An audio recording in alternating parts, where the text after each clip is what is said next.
Hey everyone, welcome to my stream once again. Hopefully I have sound this time. If you watched my last video, there was no sound at all. And that really sucks because what's the point of watching me in silence, right? I'm not trying to do a silent movie. I'm trying to do a stream and a video and everything. Well, yeah, I didn't realize till after I had uploaded it to YouTube and somebody commented that there was no sound. So that really sucks, and I'm really sorry about that. I guess when I had installed my new hard drive in the computer and I got everything uploaded and installed and everything, I didn't realize that the default setting in XSplit had my microphone muted. And yeah, so so I got it fixed, and I've done a couple of tests, and I can see the little volume bar going back and forth as I talk. So all things equal, it should be working now, and hopefully you can hear me. Anyway, so I need to recap what I did last time. So last time I had started on the build of the 1/48 scale Royal Navy Sea Harrier by Tamiya. So this is part two, even though I got to start off with a recap of what we've done so far. I'm going to move my tiny little F-15 here that I was playing with and don't quite have finished. But yeah, let's move him over here so he's nice and safely out of the way. And I'll move my water over here. So, what did we do last time? We got the cockpit done. Well, not quite done, almost done. But basically, all it is a seat that just sits in there. There's not much to it, there's almost no detail. On a scale from 1 to 100,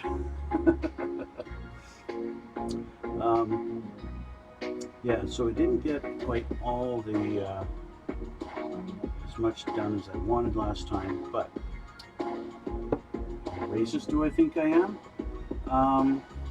Let's see. So I still need to paint the hand grip on this, and then that'll be done. I got the engine assembly completed. I put a little bit of oil inside this thing so that the jets rotate nice and freely, and there's no restrictions on there as they rotate. So that. Once I get it all glued together, that should go pretty nice. So got that all done. That's just about ready to go. I want to do a couple of little highlights in silver along the little rods that go along the top there, but that's that. Now we got our two halves all kind of shaded together, and they're just about ready for assembly. There is the piece that goes on top, big cover, and I was debating last time whether to actually paint the detail of the engine, because the only part you'll see is this part here. But if you put the cover on, then you don't see any of it, ever, right? And if you're never going to see it, what's the point of painting it, right? So what I decided to do was take that panel. I looked up some pictures of how that panel opens on the real plane, and I decided to kind of custom make myself that panel. So I took that panel and I cut it into 3 little sections, including that little one in the center there, so that once this is on, it will be placed right there on the top, and the panels will be open and you can see the engine. I took a couple of the pieces off of the sprues, like you know where all the little numbers are, like there, like that there, and there's one there and there, those little flat pieces. I cut a couple of those off and I glued them on the inside here and here, so that when I go to glue this on, it actually has something to rest on, and will sit there and will glue nice and solid. You won't see those because this will be on top, But yeah, because otherwise it would just kind of fall through the hole, because the way they had designed it was that it would sit on these little 4 tabs here on the edges, right? And it would sit there and put nothing in the middle. But because this opens like this, it'll sit there now, like that. So that's that piece. The other thing I had customized was I wanted to build this plane with the flaps down. And of course there was no provisions to do that. So I cut out the flaps on the top part of the wings, and then on the bottom side, I just kind of trimmed them a little bit and bent them down. As you can see, that's kind of a bent. Let's do it this way here. You can see that's bent. And so now when this goes on top, this, all I have to do is just put the top half of the fins on there. This one's almost ready to fall off. That's okay though. So yeah, so that's that. So I did that. Used my my little saw for the first time. It's got a kind of a saw blade edge right there to saw that through. And what I found was this thing is so flimsy. Right? It's just, you can't really put any pressure on it. So it just took so much type of cutting, and it wasn't really doing a lot of progress. So I wound up just cutting with my X-Acto knife. But where I did find it useful was on this. I wanted to score, if I get this in the right angle, you can see this line right here. Because this is, on the real plane, these are actually 4 panels. And although they had, I don't know why they did it. Instead of doing a recessed panel line, they did a panel line that was raised up to do it. So I shaved that panel line off, and then I did a line with my knife. But as the knife cuts through, it doesn't actually remove material as you cut. It just kind of spreads it up a little bit on each side. So I found using the saw to actually just make a tiny little indentation of a line without and that would actually remove that material as I went, was the better way to go. And so I got a pretty decent, nice little panel line going across there on each side, to make it actually look like this is 4 panels. And yeah, I'm happy with how it's turned out. I guess we'll find out just how good I did once I got it painted and actually on the plane in the end. And that's kind of where I'm at now. That pretty much sums up the first 2-hour video of silence. Yeah. Yeah, so that's where we're at now. And so, looking at the instructions here, I got step 1 and then step 2. So that's really how far I got. Most of it was just putting this together and painting and stuff like that. Yeah. So what I want to do right now, I want to paint the joystick on this thing. And because the next step really is to install it. So, but I want to have it painted before we install. So, let's see. My brush is black.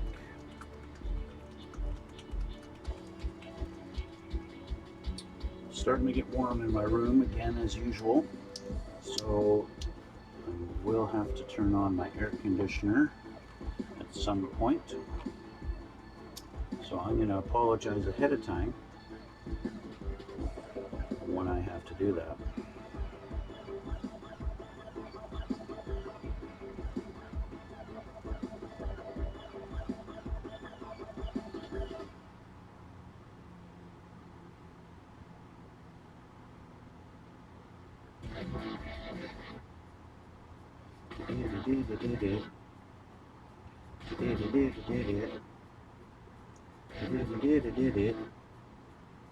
Did it.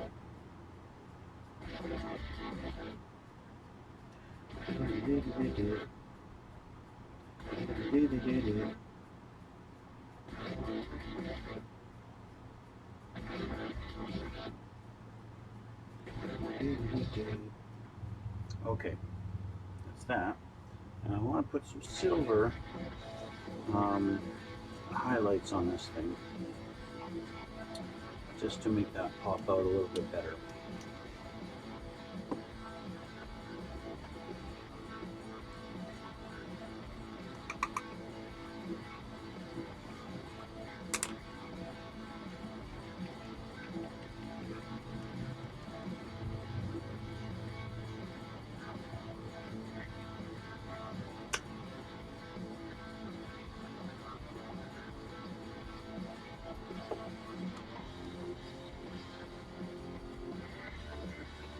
Looks like I got some chunks in my silver.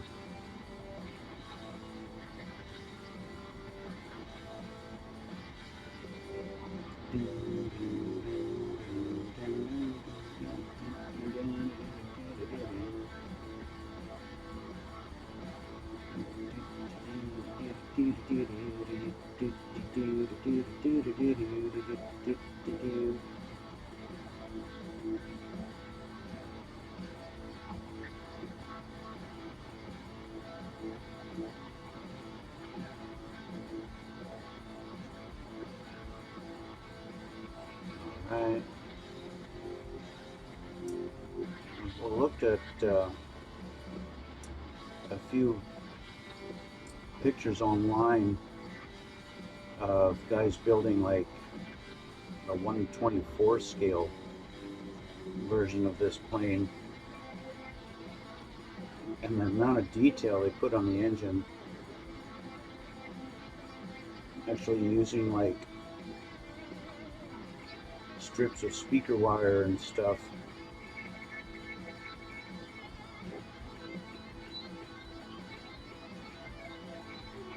I don't plan on going any more detail than what this already has on it.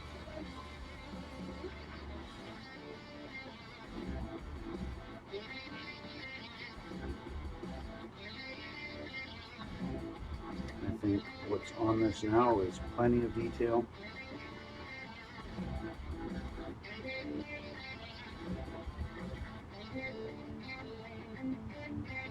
I guess as an option, if I really did want to go nuts with the detail on it, I could take some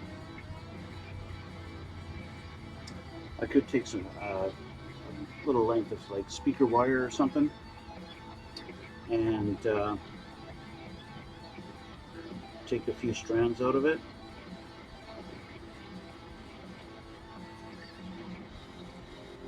and then just glue the copper wire on in places. But again, that's really only if I really wanted to go nuts.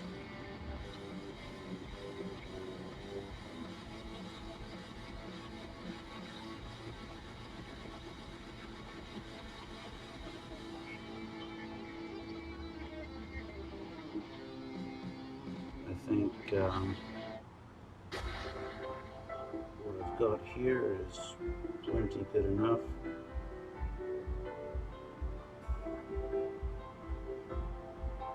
It's not like it's gonna be out on display for hundreds of people or anything like that. It's just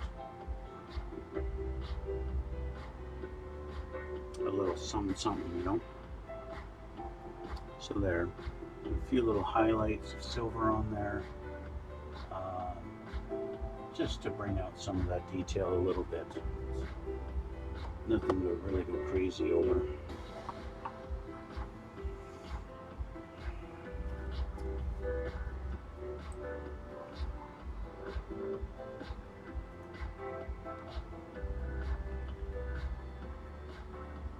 I don't know how to pronounce your name. Lacrimosa Peninsula. Lacrimosa Peninsula. It came in my ear to ask me how racist I think I am. I don't know why. Trolling, maybe. Anyway, so that being done, we do some assembly.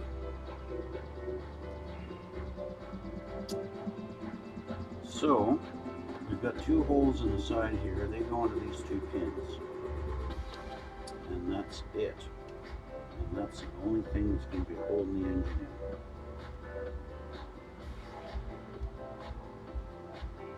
Just like that. Nothing on the other side actually holds the engine. There's no pins or anything for it to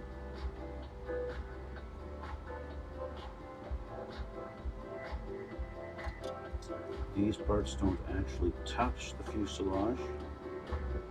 They just sit there.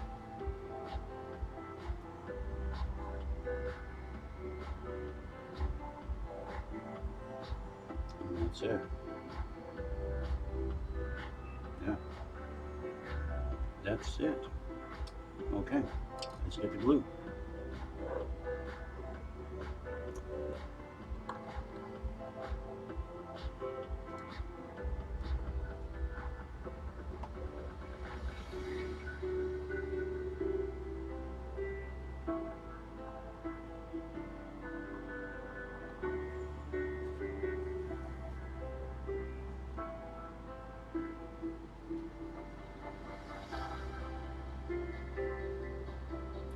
That's it for the engine.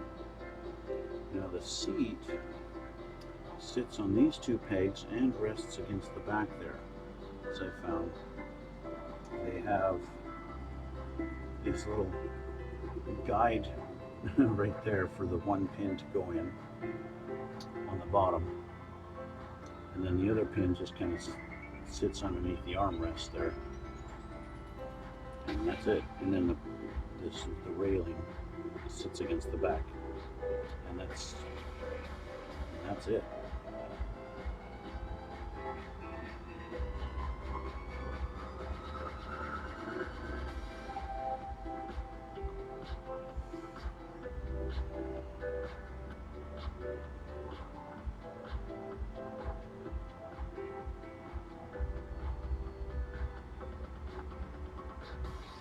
Just going to make sure we are at even distribution there. Yep. Pin at the front is not where it needs to be. Go.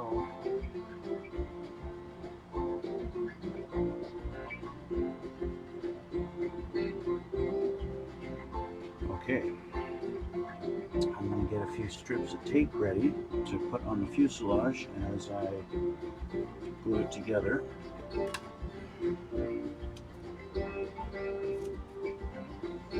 Even though having put the fuselage together a few times just in dry fitting to see how it goes, there's not really any issues that I've come across. But you know, sometimes everything goes together great until you've got glue on it, and then all of a sudden things don't fit proper. I've encountered that a lot over the years.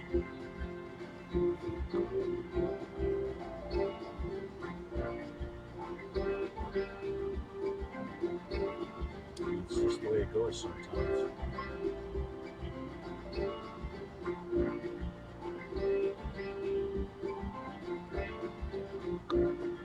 Like I said, it's not a... That's fine. It's fine, it's fine.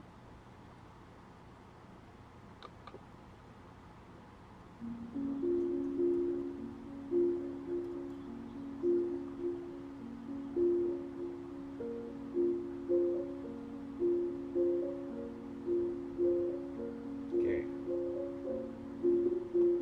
Put her together.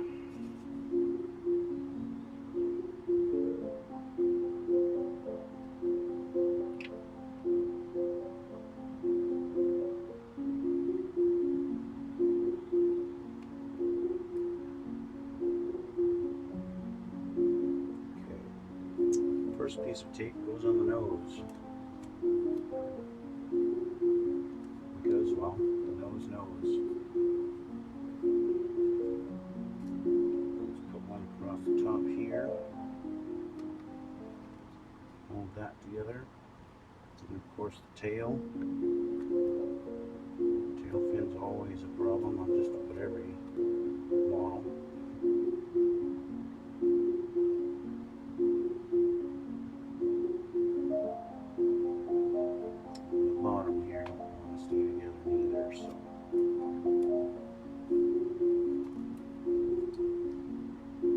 Looks like I might have to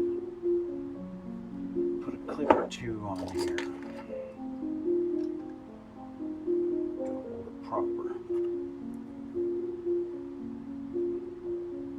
until it dries.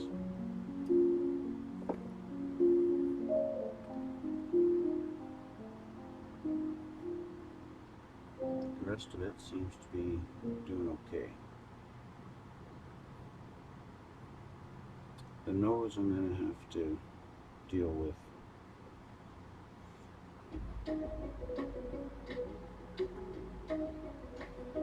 My cockpit seems to be sitting to one side. It's not centered. That's better. And hopefully that'll stay. Okay. That's done. I have to let this dry now. The engine is centered, that's good, and it fits in all these fit in their prospective holes. I'm just going to make sure my things rotate like they should. And it looks like they do.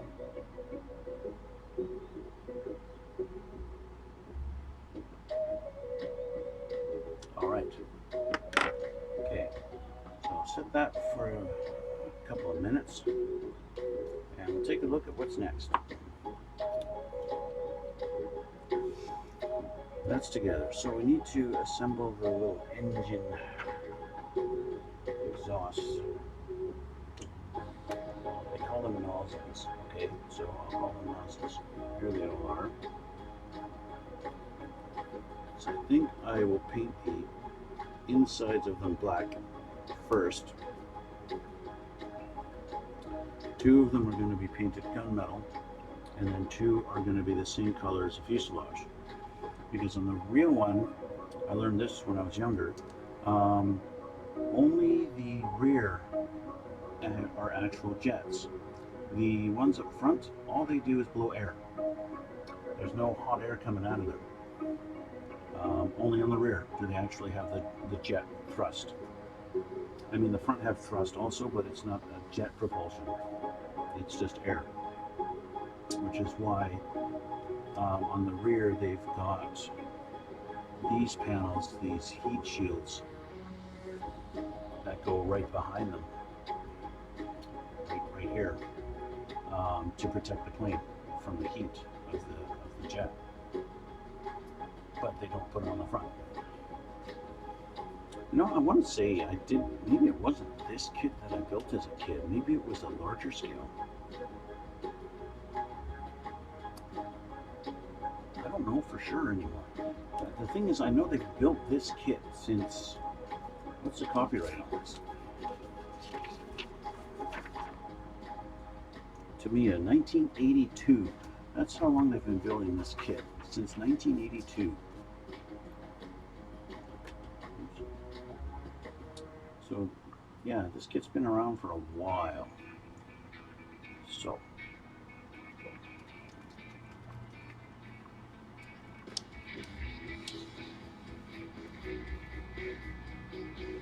I could have picked up another kit, you know, maybe by Hasegawa or something like that.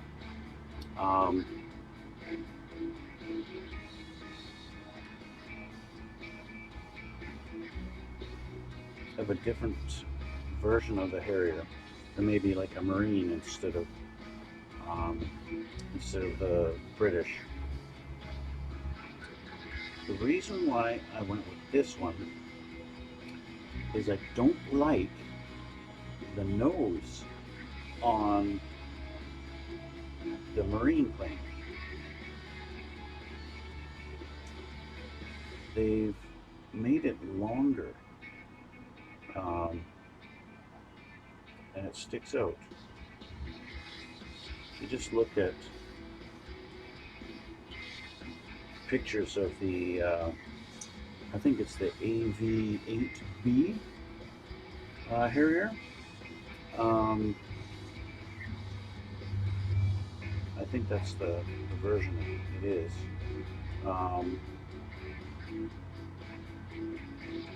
It's the nose on it. I mean, it's just my opinion. It looks like shit. I think it's ugly. And I know there's a functionality behind it. It's so I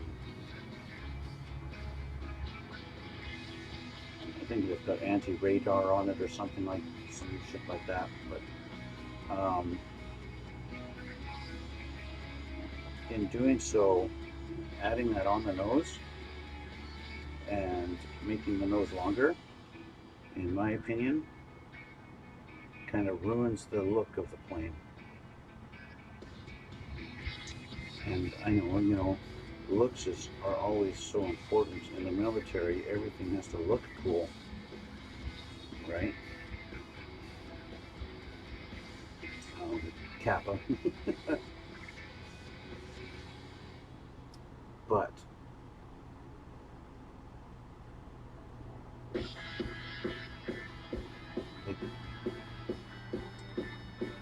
as far as choosing a model to put together, well, that's where I have the luxury of saying, hey, I don't think this looks cool, so I'm not going to build it.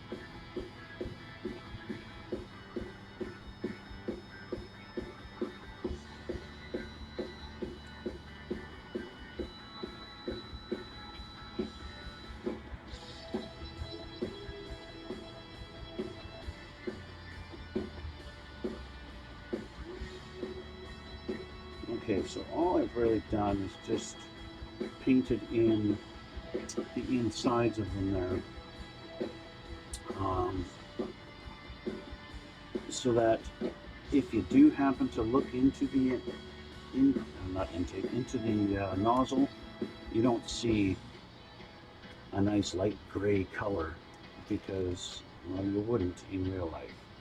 It can help if I put my lid on properly. There we go. Sort of. I got some excess paint clumped up in the top of my lid there.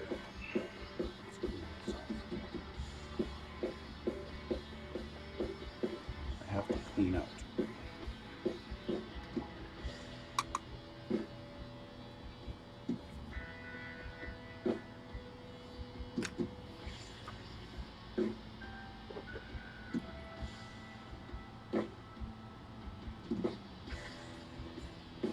Every now and then with these particular paintballs, I get some crusted paint.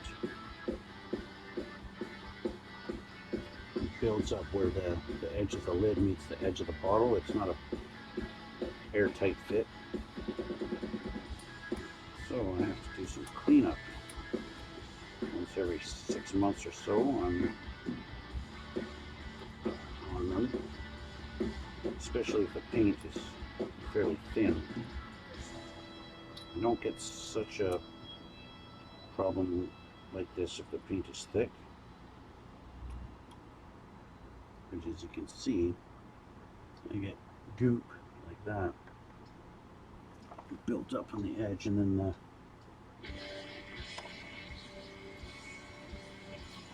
doesn't want to close properly.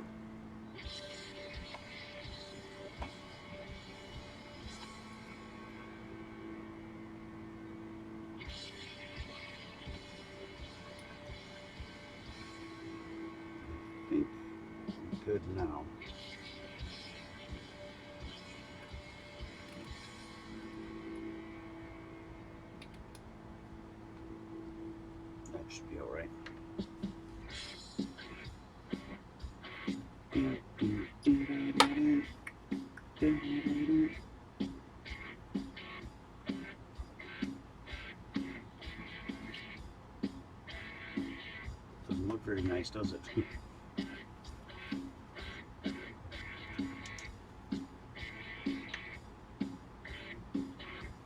Ah, black fingernail. It's gonna fall off. No, it's not gonna fall off.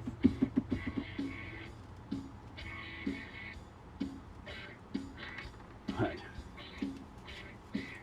fingers are gonna be black for a while.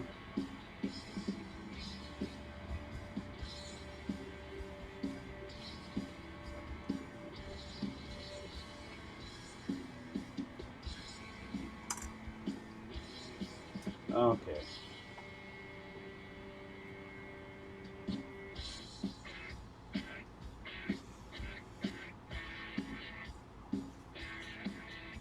Much better. Just not better for my fingertips. Oh well. Okay. Still continuing with the nozzles. Wow. I will assemble them now. It will be 63 and 64. Those two go together.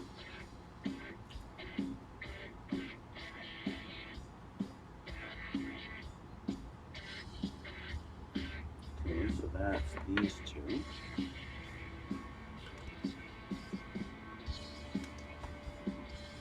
And 59 and 60. Okay, so you two.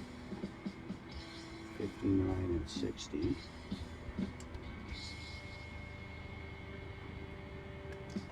I'll do two at a time just to eliminate the possibility of getting them mixed up.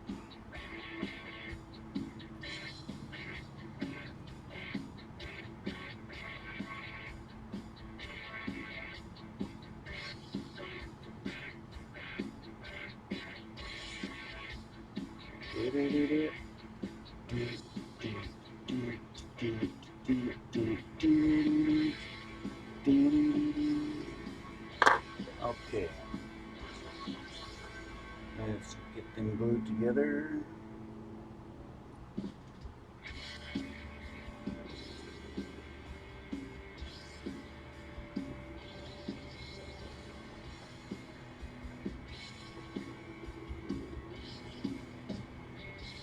Now, if I remember correctly, as a kid, I made the mistake of gluing them together and then trying to glue them on too fast and getting glue on the plane, and then you didn't want to move, you know.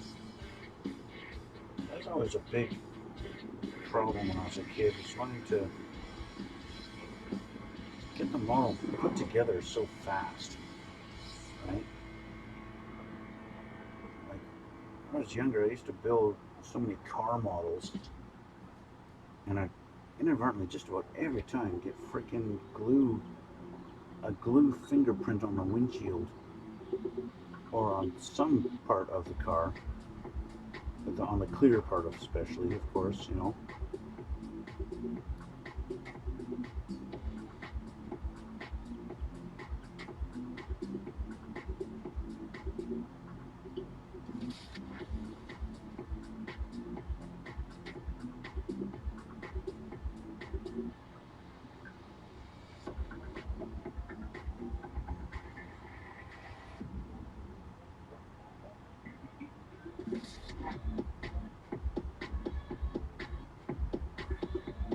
Okay, and that one's together. They do look a little different too. So next we have black paint, 65 and 66.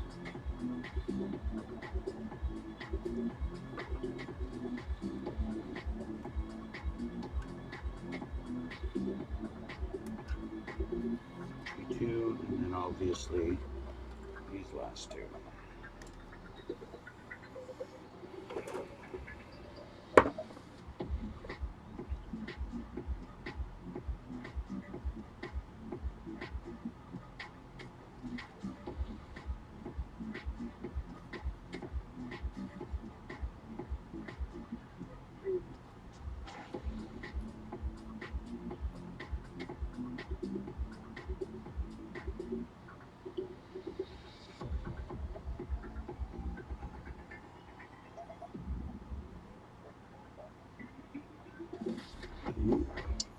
one.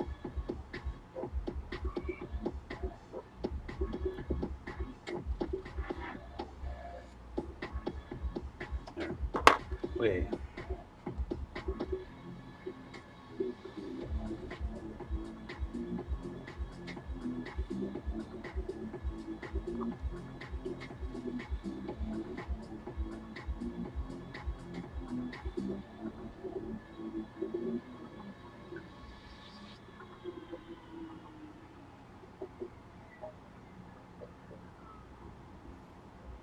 That one, and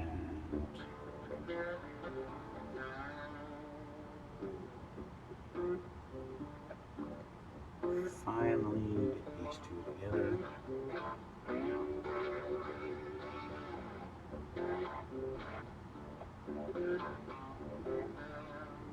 Let's do one together. Okay, so those are done. Now I need to determine which ones actually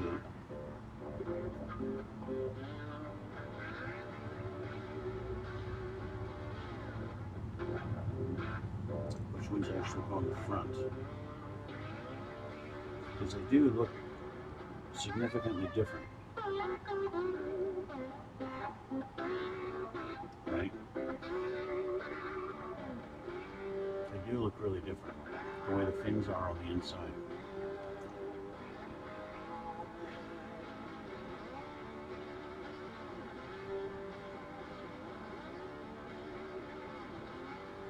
Which ones go where? I don't know. The way they've drawn them, they look the same.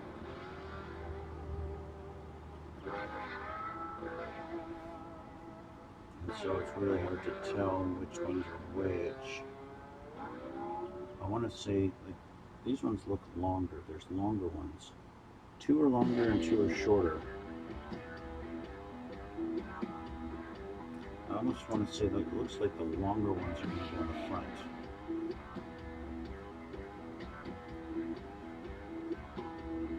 I don't know.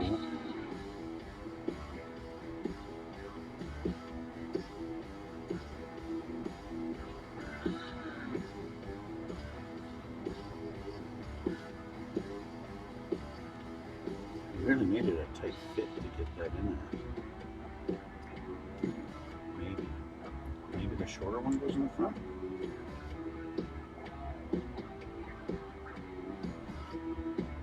So there's no way the shorter one's going in.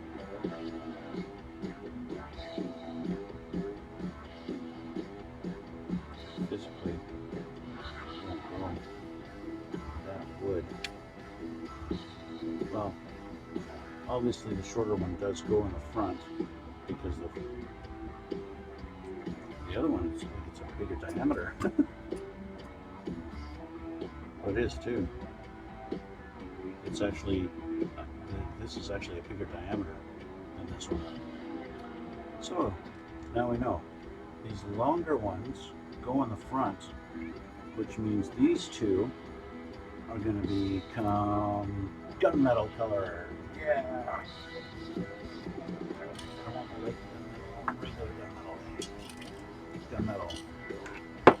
Okay, that's that.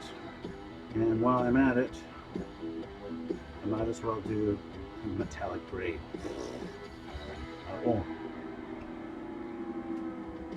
They want these a mixture of metallic gray and red. Really? Like I'm going to do that.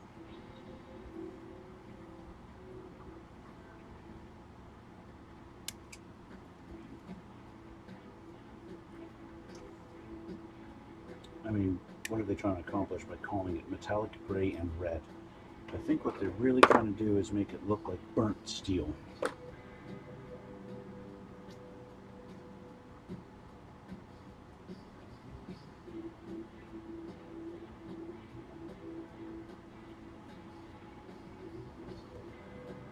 there are other ways to do that. So these things I'm going to paint the light gunmetal.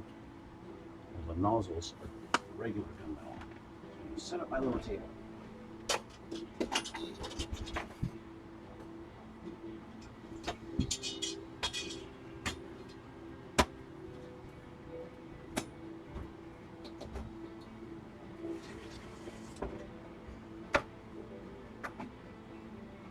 I have to admit, I'm getting kind of excited.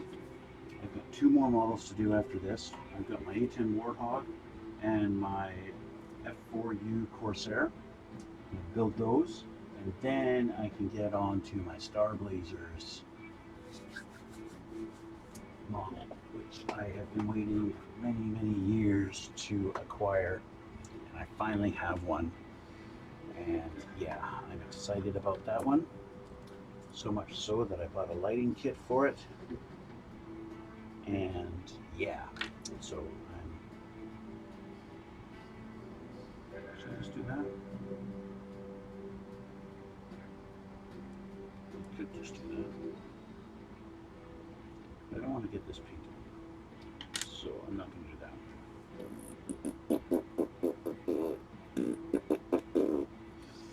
Yeah.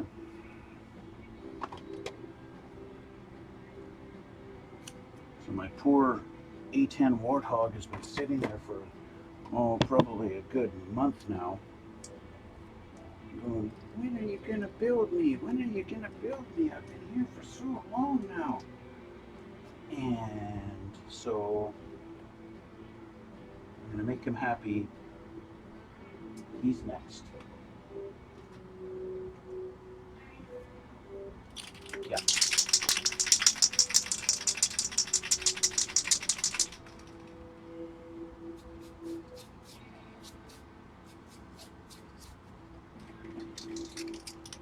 Okay, now you two, you got little knobs on the back. I might be able to use my alligator clips on.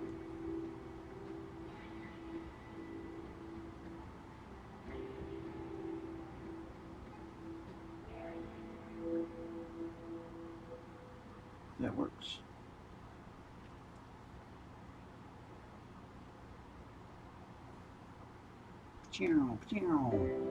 Okay. Where's my light?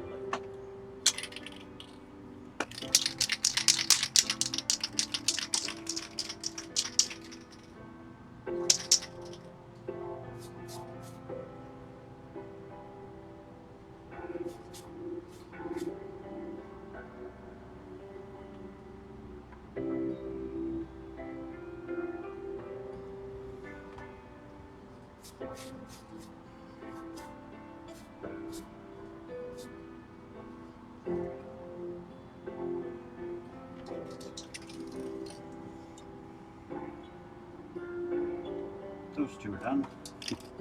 Quick and easy. Now these two. Flip them over.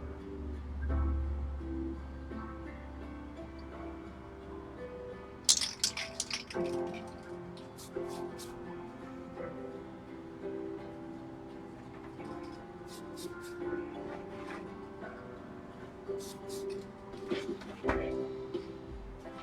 Those guys dry.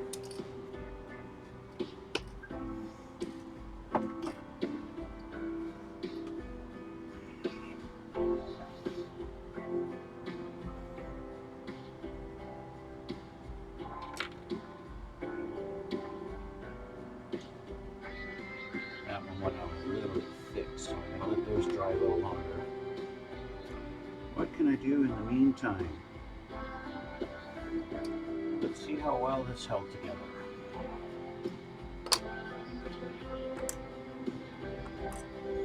I'm anticipating a need to add some more glue.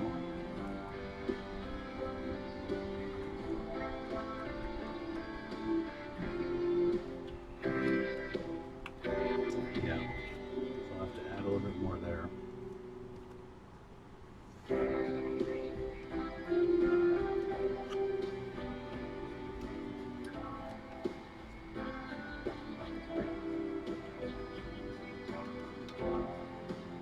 Run some across the top here, just because it's, see that? You can hear it.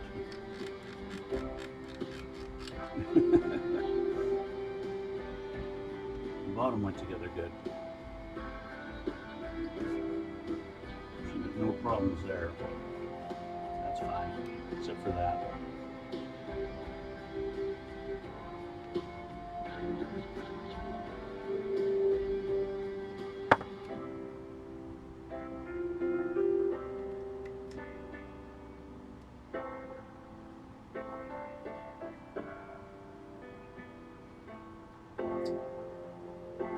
I lied, the bottom is not together good.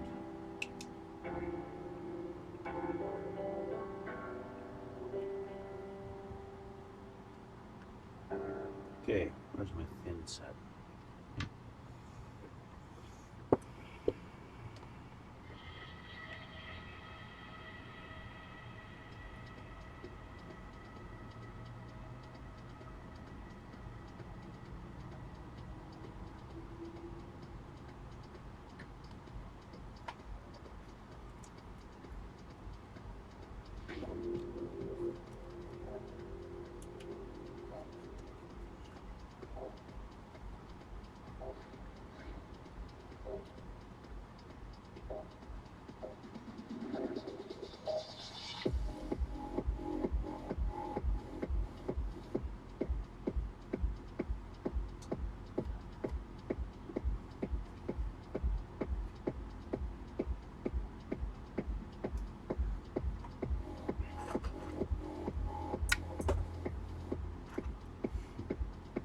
Fine, you want to sit on the floor? You can sit on the floor.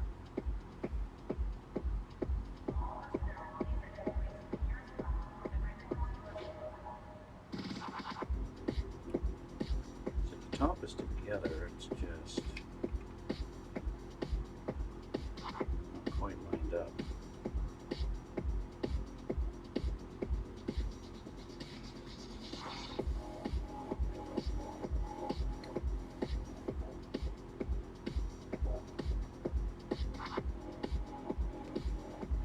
You know what I mean?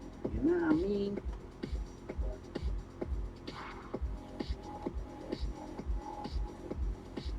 Top of the fin.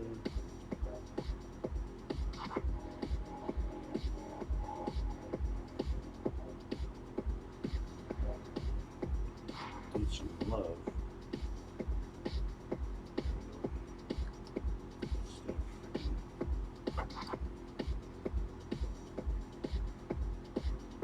There.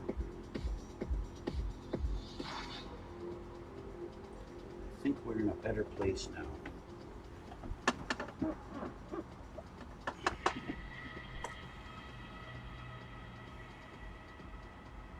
I'm just going to sit like this for a few minutes. That's okay.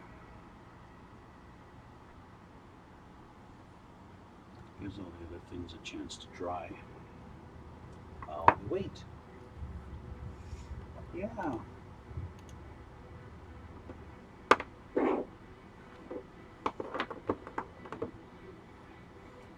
Check something out here while we're waiting.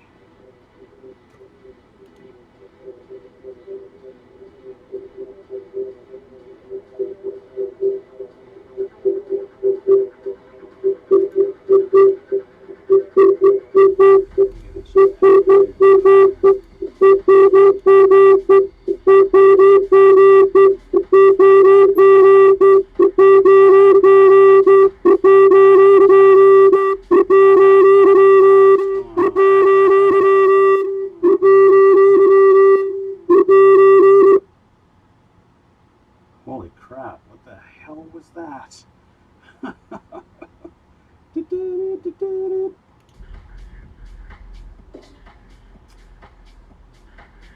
Okay then. That was interesting.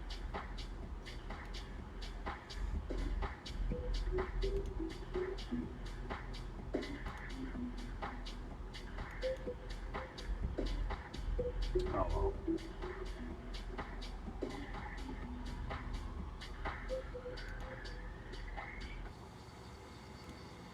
Okay.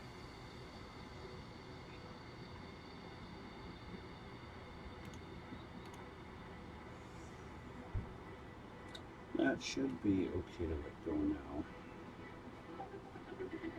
I'm going to to do a little bit of sanding to just smoothen that line out a little bit. But it's not too much, just a little bit. I don't care too much about that line, you know, if it's visible.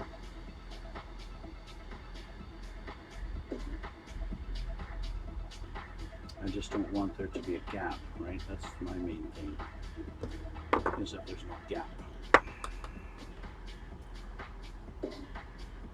This sort of area I do need to clean up.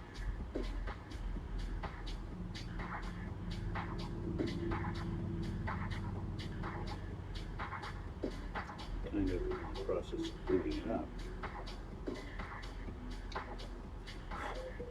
Well, sort of. Get rid of that.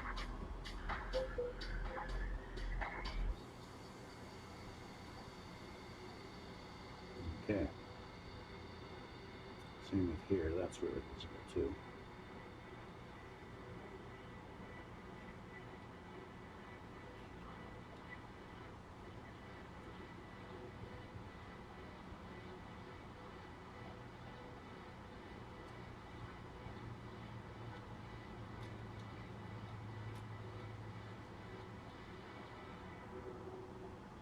Yeah.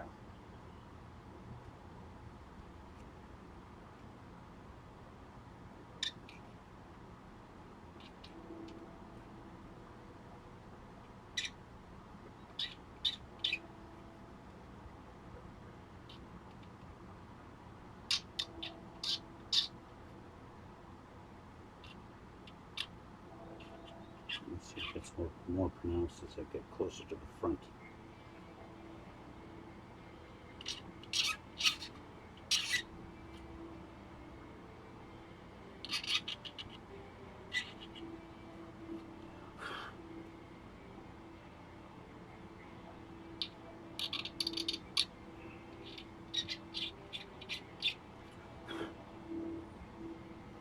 Like I said, it's not a huge deal, but if I can clean it up a little bit, and I'd like to.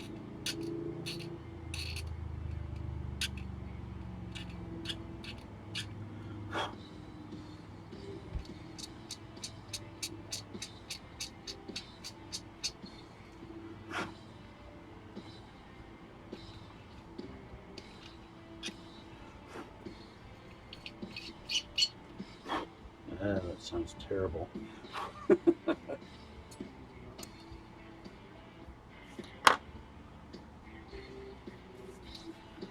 Yes, it is a jet fighter. It is the Harrier by Tamiya.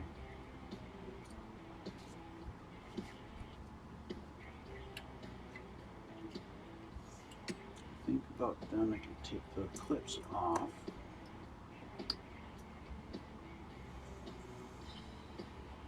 Still want to clean that up a little bit there. Thanks, Hakeem.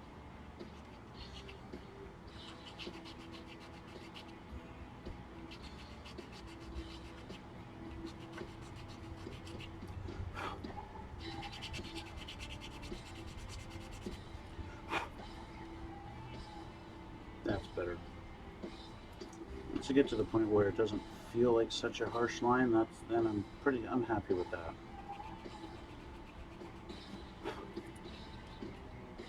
And he's gonna be shaking so hard. Yeah. This takes a lot of concentration, I guess. And you learn little tricks to, you know, position your fingers in such a way so you can be a lot more steady and stuff like that. Like if I got a brush like this and I'm trying to paint something delicate and I'm not resting my hand on anything, I shake like crazy. So I do things like I put my finger there and I'll do that and I'll make sure my hand's down solid on the desk, and then it can be a lot more steady, right? Little things like that you pick up as time goes on.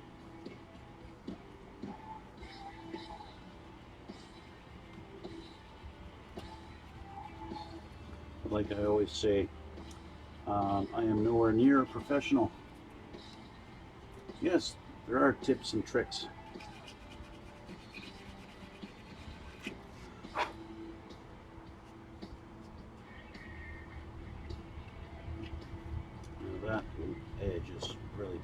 here on this side. So I'm actually going to shave that a little bit.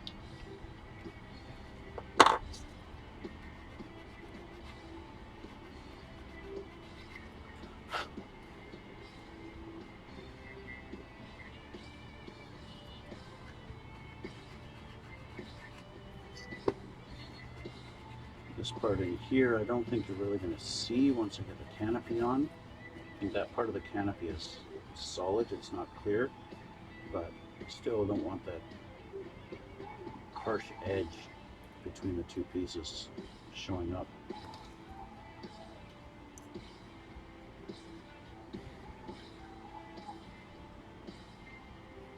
Probably take this off now. I'm going to have to add some more glue on the front here, just on the tip of the nose, to make sure it's really together good, because I didn't quite glue properly.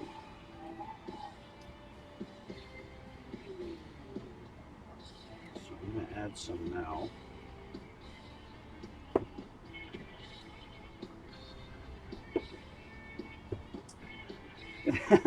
I don't know about performance surgery. I think the risks are a lot higher doing that.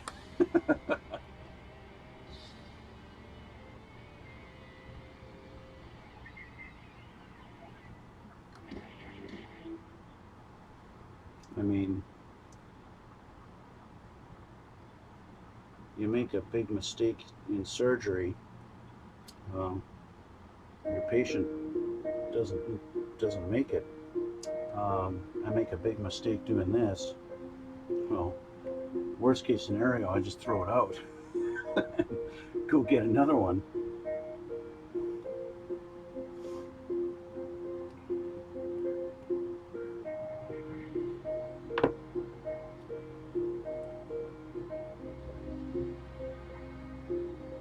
There, that's holding it together a little bit better now.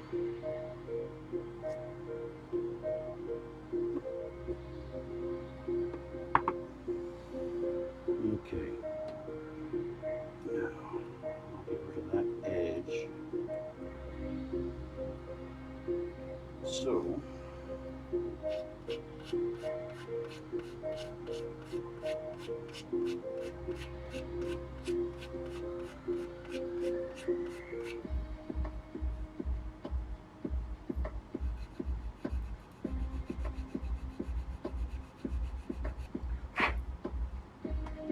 that's a bit better.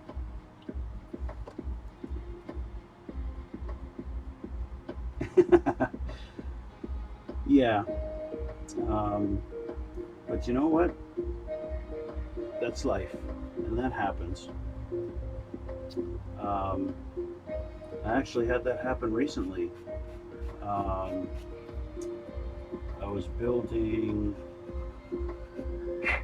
Mavericks F-14 from the movie Top Gun, and I got to the end. It was all complete and finished, and I made a huge mistake on the paint job on finishing it up,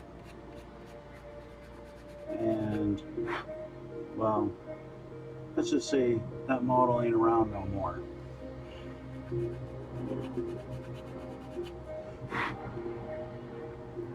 In fact, if you look at my channel on the About section, you can see pieces of it sitting all in a nice little on top of my table.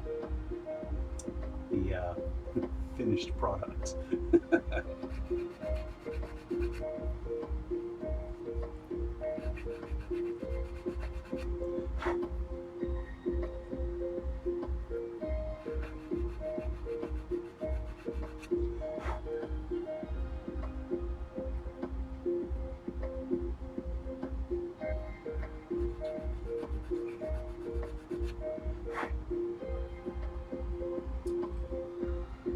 The underside of this, maybe not going to see it all the time because it's going to sit like this, but the underneath is going to be a white, and so I want to try and get rid of that lip as much as I can because it's really going to show.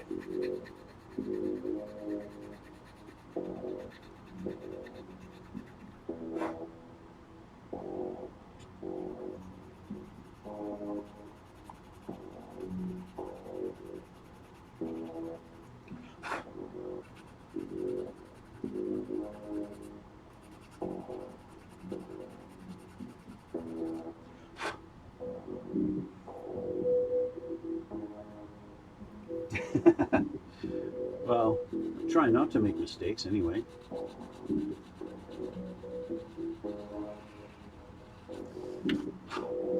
I mean, if you look on YouTube and you see different builders, you would think the final paint job is the most important part of the build, because that seems to be what a lot of videos you see on YouTube really focus on, is the paint job at the end. They don't really show you a lot of the process getting up to that point.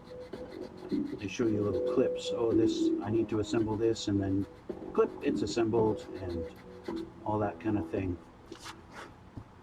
So I kind of like to show the whole process on what needs to be assembled, how it goes together, any problems that I have assembling it, all that good stuff.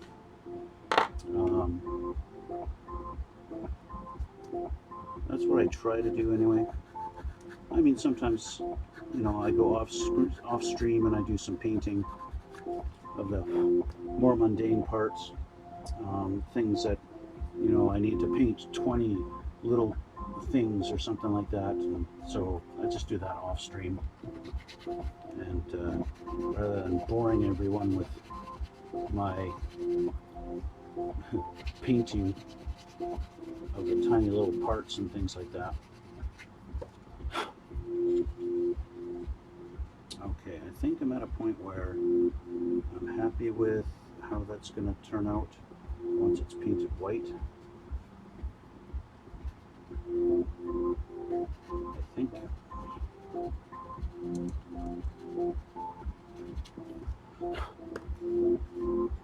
Should be okay.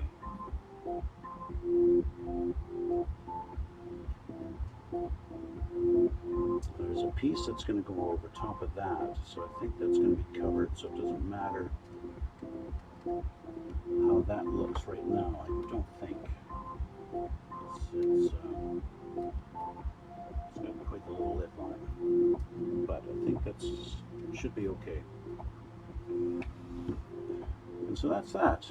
I think I can take this off now.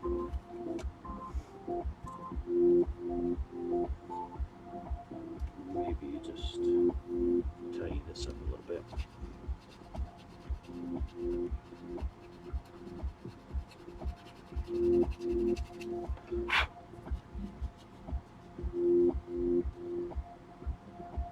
Oh, you like the helicopter, yeah? Yeah, I was thinking of doing another helicopter. I'm currently looking for, I'm trying to decide which one I want to do. I'm not a big fan of the Apache. I know the Apache is like one of the top tier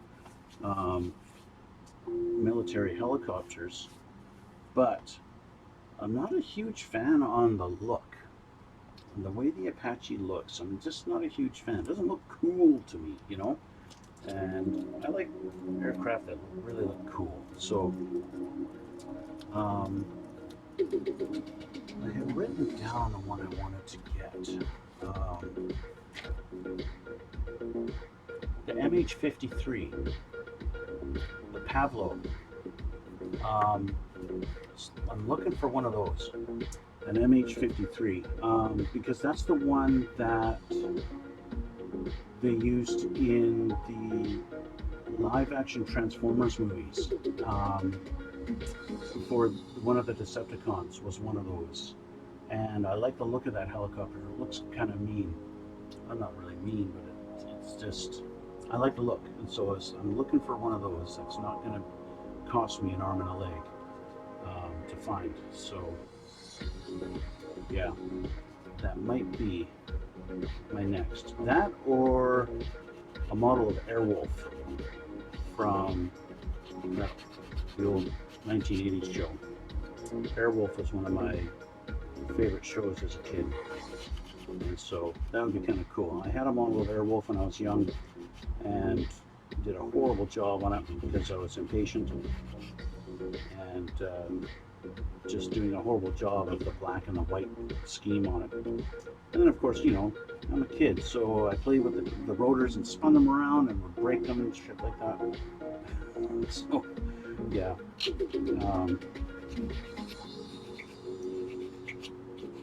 So that's my my thing. So yeah, I'm thinking about doing another helicopter, but I still have 3 other models to do. The UH-60 Blackhawk. The Blackhawk is kind of cool, but because it's mainly a transport helicopter, it's not one of my favorites. It's all right, don't get me wrong, but just, yeah. I mean, of course, it's famous from the movie Black Hawk Down,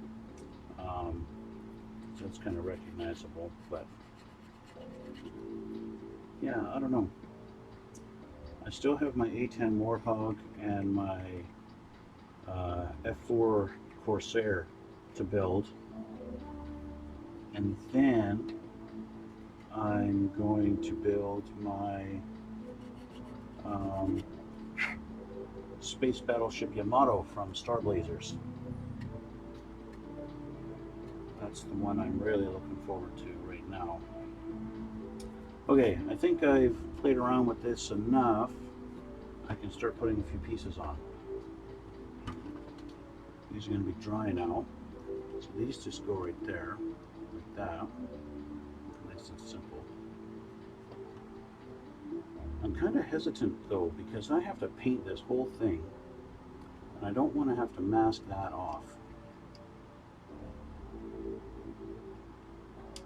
Right? So that's sitting there. Now I'd have to mask all around that. And because it kind of sits off the model, it'd be hard to get under behind it. I could kind of just mask these and hit it with a little bit of paint there first. No, I don't want to do that either.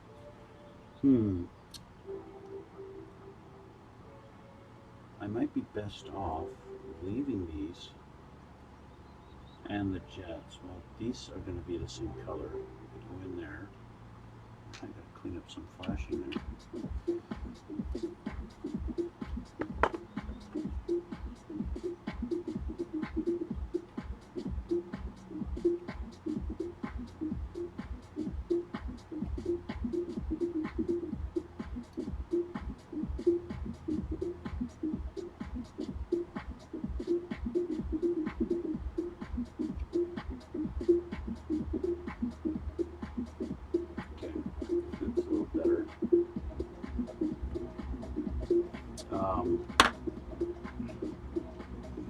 So these front ones, and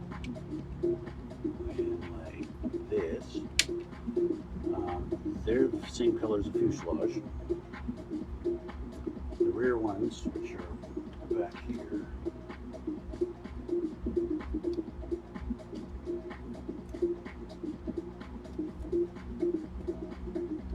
going like that.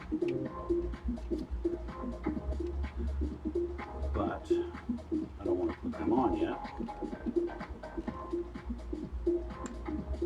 because I got to paint this. I think I got to put these pieces on. So where are these? B30 and 31.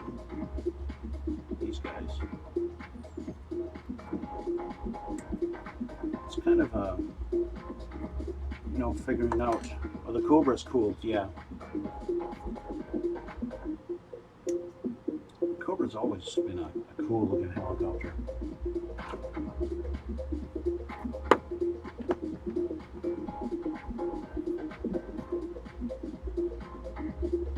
It kind of comes down to how much do you want to assemble everything before you paint, right? Um,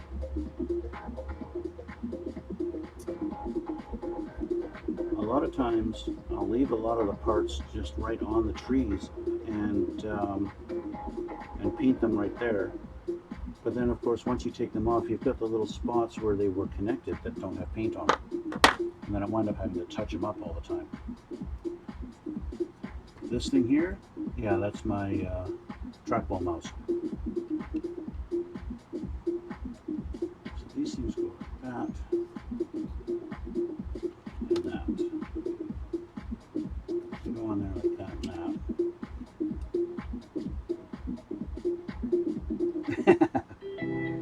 Yeah, I guess you could say it's kind of one of the first gaming mouses, right? It's really good for doing like first person shooters. You don't have to move the mouse everywhere, right? You just keep your hand right there and you just move your fingers, right? And that's it. But of course, as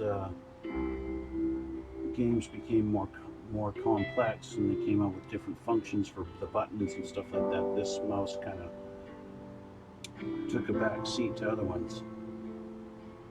No? Yeah, I've always hated mice that you have to move around on your desk. So the trackball, if you want to move fast or whatever, you just kind of spin with your fingers like this, and yeah. Of course, everybody I know that has not used a trackball mouse hates them at first. Too young.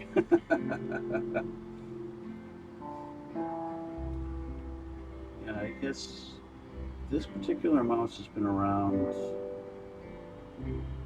I want to say since like 99, something like that. Not that I've had this particular one since that long, but um, it, yeah. Okay, so with that on there, I'm not going to be able to paint the inside. So I'm going to have to determine where that dividing line is, because this plane, the top half is blue and the underside is white. And the line that divides it is right around there, something like that, as it goes along. It's around there, right? I don't know if you can see there, right? So it's going to be, I've got to decide just how far up that line goes there when I paint it.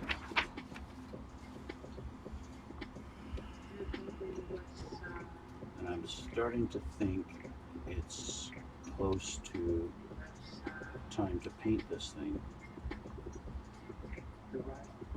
and decide just exactly where that line is going to be. So what I'm going to do first is I'm going to do the white, because it's obviously a lot easier to cover the white with the dark blue than the other way around. So 4 a.m. Wow, where are you? I'm gonna guess, like, let's see, what time is it now? It's almost 1 o'clock. Singapore, wow. Yeah, that's a long ways from Canada. Well, have a good sleep, and maybe we'll see you around next time. We're scared.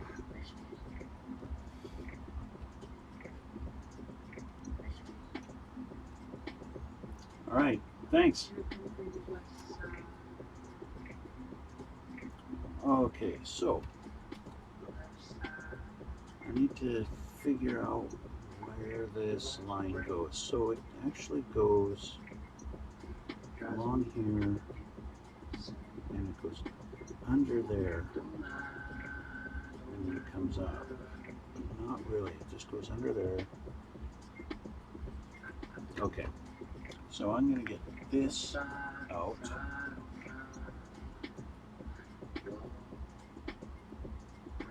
All right.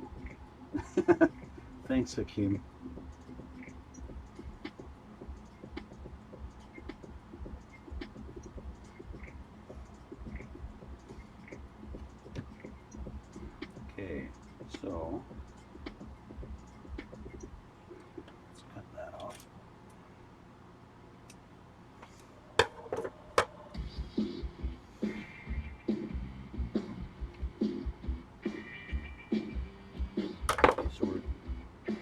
doing the blue right now.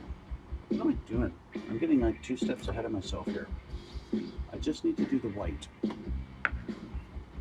So all I need to do is just cover up these things because I don't want them white, and maybe mask off in there a little bit. That's about it.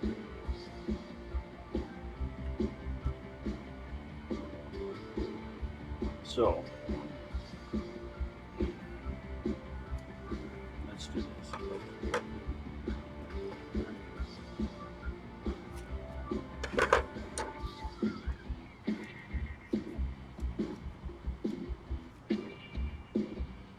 Technically don't even need to mask it because you're not going to see that part when it's on there.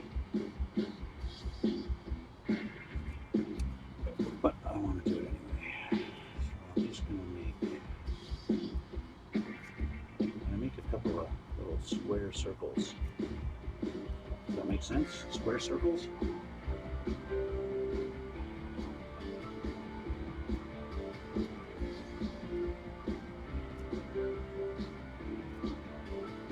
Kind of like that. Too big.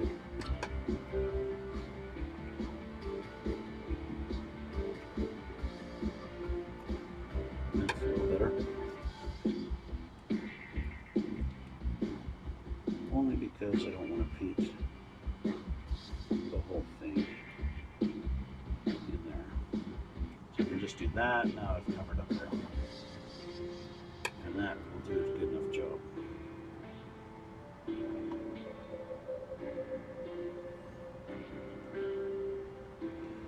For a moment there, I thought my engine looked crooked.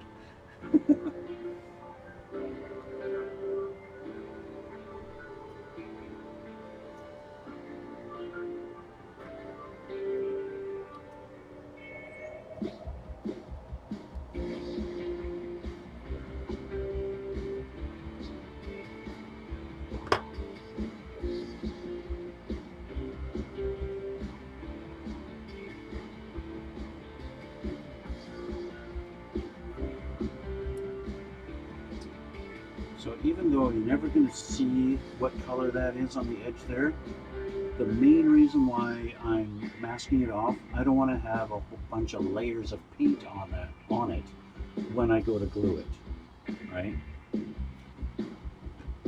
So this way it's kind of protected a little bit. And yeah, and that's pretty much the only reason why I'm doing that. It's just to protect it from having so many layers of paint on it.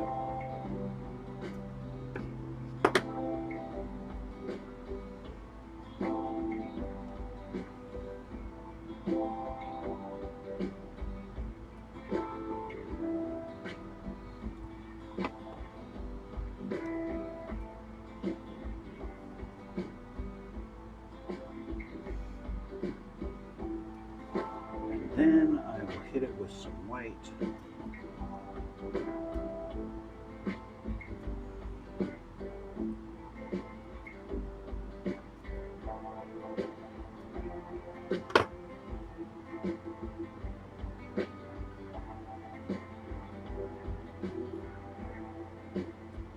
Okay.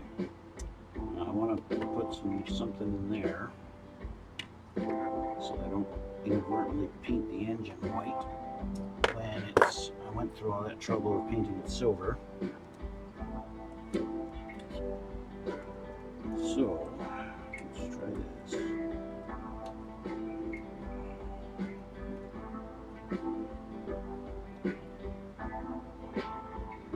That'll work.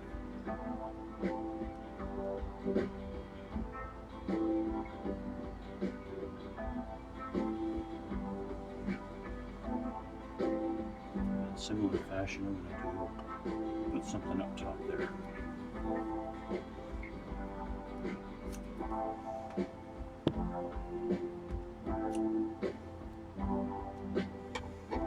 What I need to do, I think I need to do something like this.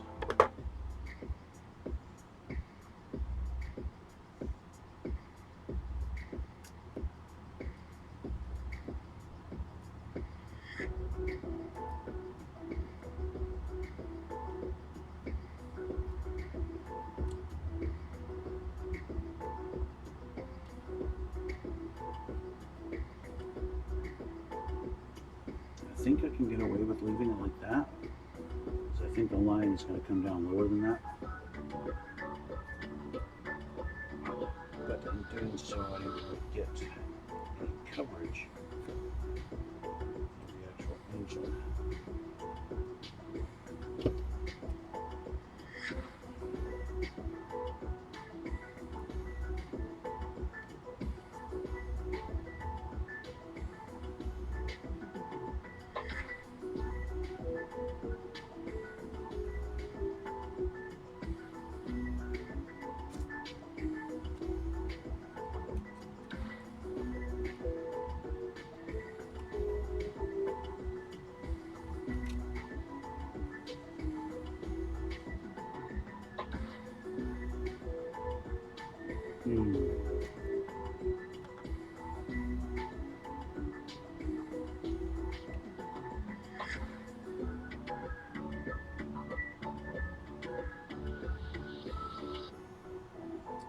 See if I can determine just how high up that does go on there.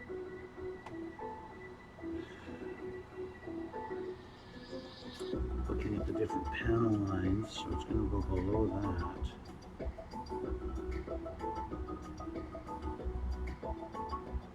It's going to go about there. I kind of wish I had a head-on view.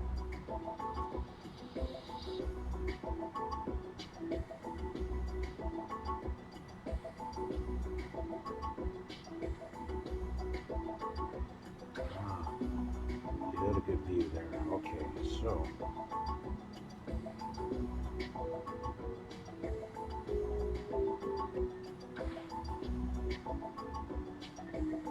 got it.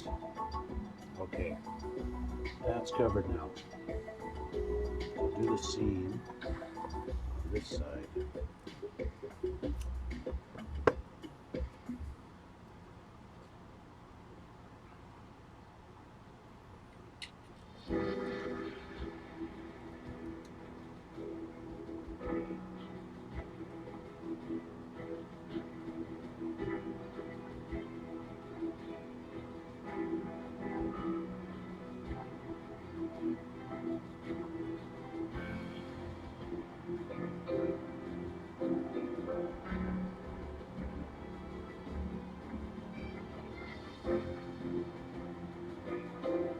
Okay, I think we're good as far as masking is concerned.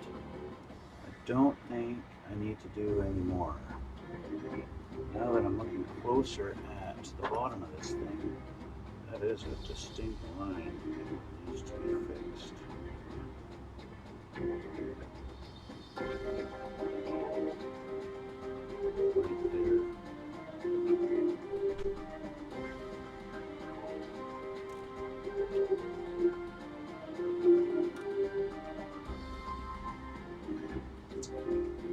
Okay, there we go. So now we're going to hit this with some paint. And I have a specific white just for this. And that is insignia white. So it's not quite just plain white. It's insignia white. Yeah, anyway. So, I'm going to just hit this with some white.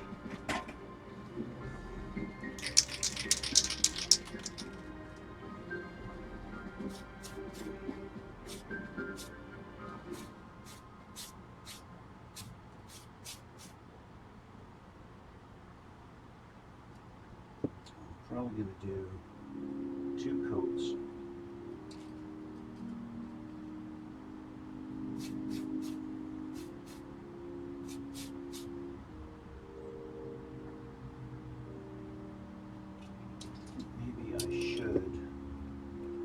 Mask off the seat a little bit. Now that I've painted this, I don't want it to go on its side. I don't know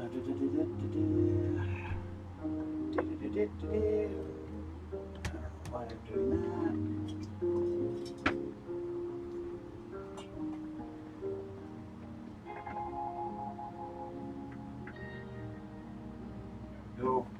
of tape.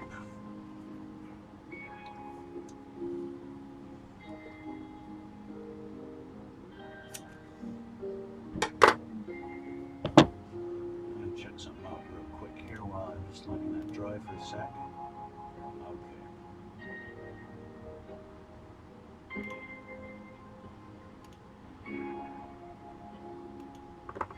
Alright, now put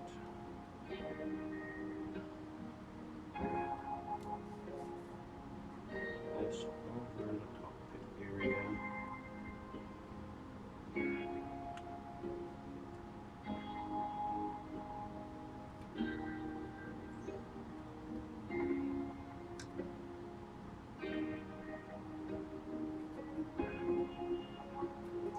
Just to protect that seat from any possible overspray.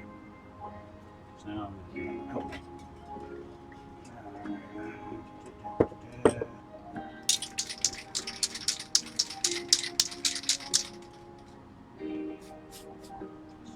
Tailpiece.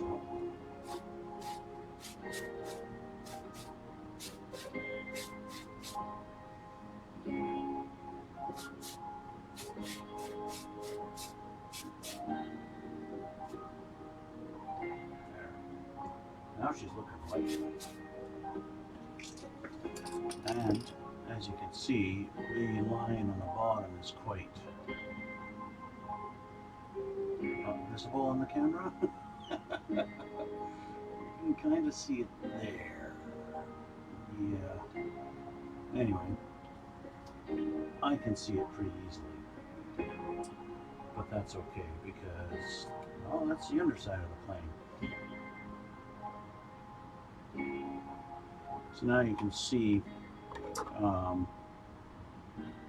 the actual line that's going to be going through is going to kind of go along here and then come along to about there, right? So it's not a lot, but it's definitely would have been underneath that little piece that goes here, and yeah, that would have been a real pain in my ass to try and mask off. So this paint is still nice and shiny, which means it's not dry. So just going to set this down there like that. Let it dry for a minute or two. I think I want to hit these with a little bit of that paint too, especially on the inside here. And then I don't want to actually glue them on yet until I determine exactly where that line is for the blue.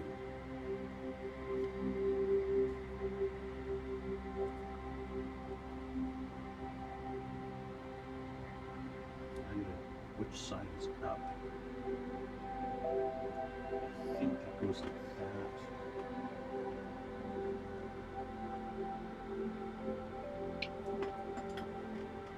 Or maybe it just goes on the floor.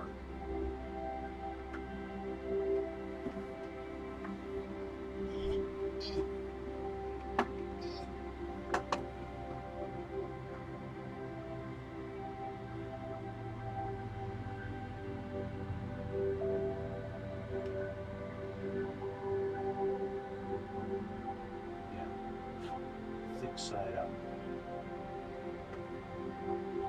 Thick side up. So I want to put this at the top here. That'll work perfect. That'll work perfect. Okay. Let's move a couple of things.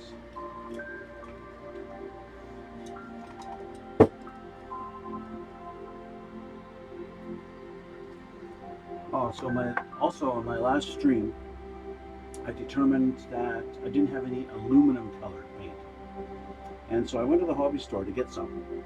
And of course, they're having problems getting paints from their suppliers this year for some stupid reason. I think it had something to do with that container ship being wedged in the river the way it was for so long.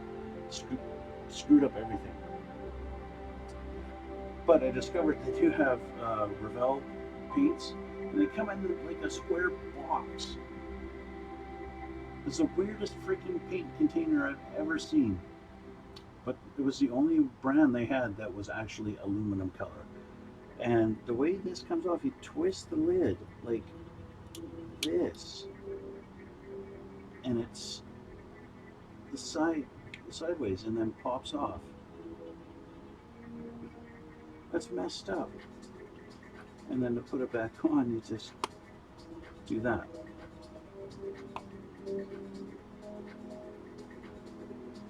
Weird.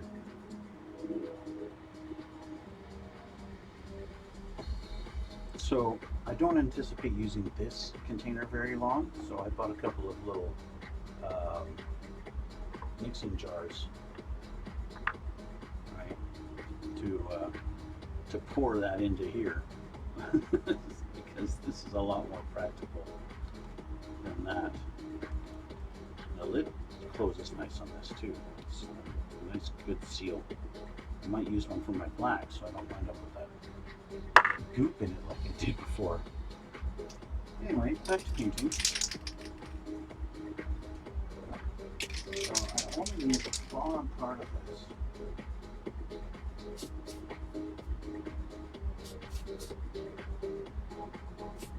Like that. I don't want to set it down. So like that.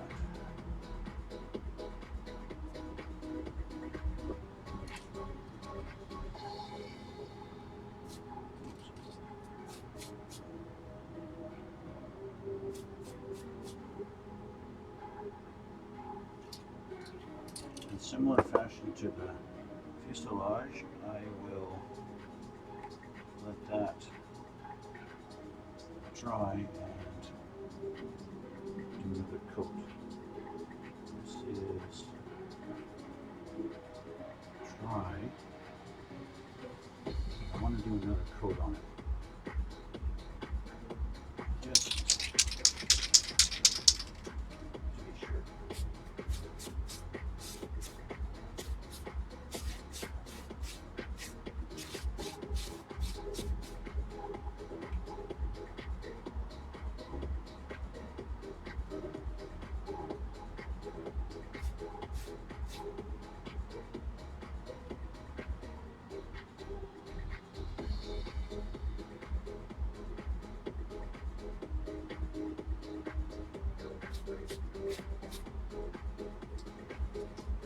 I'm not really trying to paint my thumb, but I think I almost did.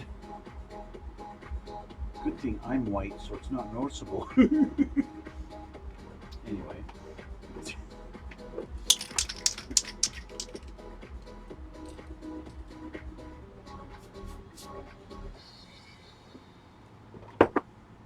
Might have to wait a little longer for that. Let's try to.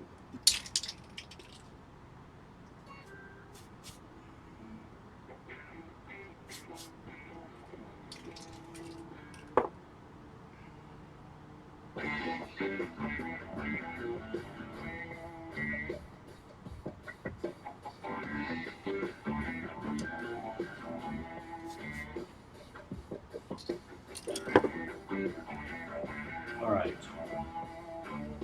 I am going to hit those with one more coat, but I need them to dry for a little bit longer.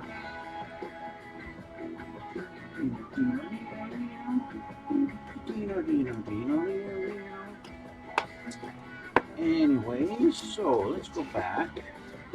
Yeah, you can see the line where it's, it comes up just that little bit there, right? Maybe you can't because I'm not really showing you. See how it comes up just that little bit there. Where am I here? There. So that's what that's why I gotta paint those, because I gotta determine where that line's gonna be right there. Yeah. So that's really what's next, is to put these on that, but I need to paint still. Maybe I can move on and do something else while I'm waiting for that.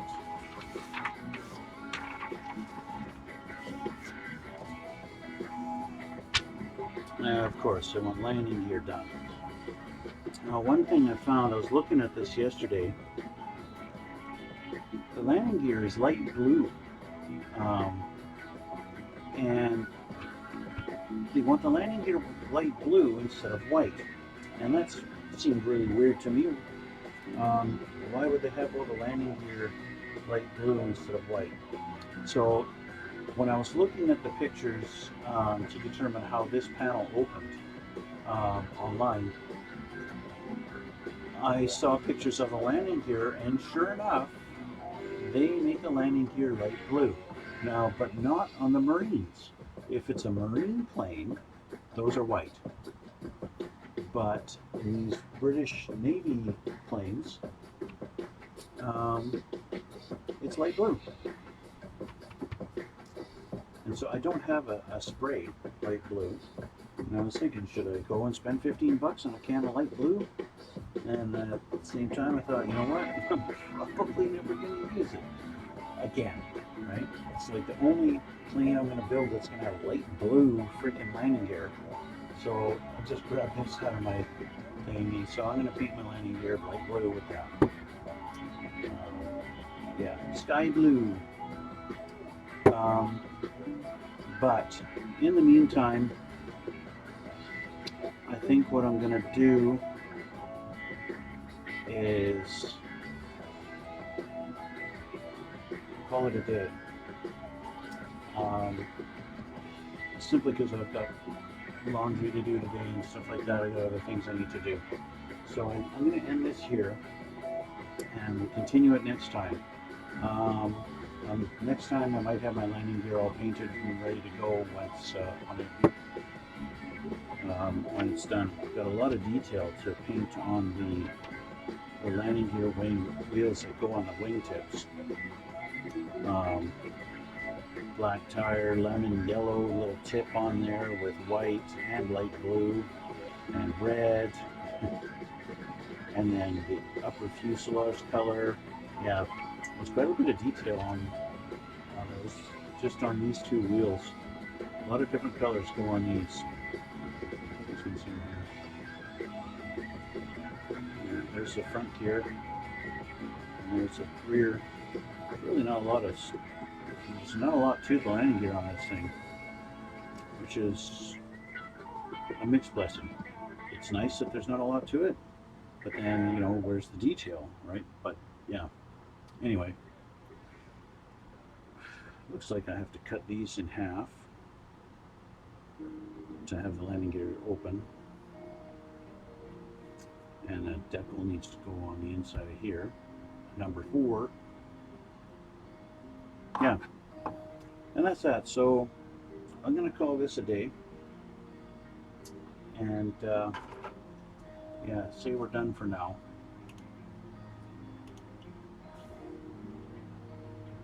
So yeah, I might be able to come back and continue this tomorrow. I'm not sure what my schedule for tomorrow is looking like. Looks like I need to touch up that little area there. Didn't get enough paint on there. Yeah, little touch up things here. Yeah, so let's finish this off here. And yeah, so thanks for watching. And as usual, if you want to check out my other builds and stuff like that, you can check out my Instagram. You can see some pictures of my previous builds there. You can check out my YouTube channel. If you're watching this on YouTube, don't forget, hit a like, subscribe, all that good stuff, you know, that normal YouTubers always ask you to do. I see consistently I get like 1 like on each of my videos. That's about it so far. That's okay though, right? I'm just starting out. I'm just kind of new at this stuff. Yeah, so that's kind of the way it goes. So if you're watching my YouTube and you have not checked me out on Twitch, check me out on Twitch. You can watch me live when I'm streaming. Follow me on Twitch, and then you'll get notifications of when I go live. All that good stuff. So anyway, like I said, thanks again for watching, and we'll see you next time.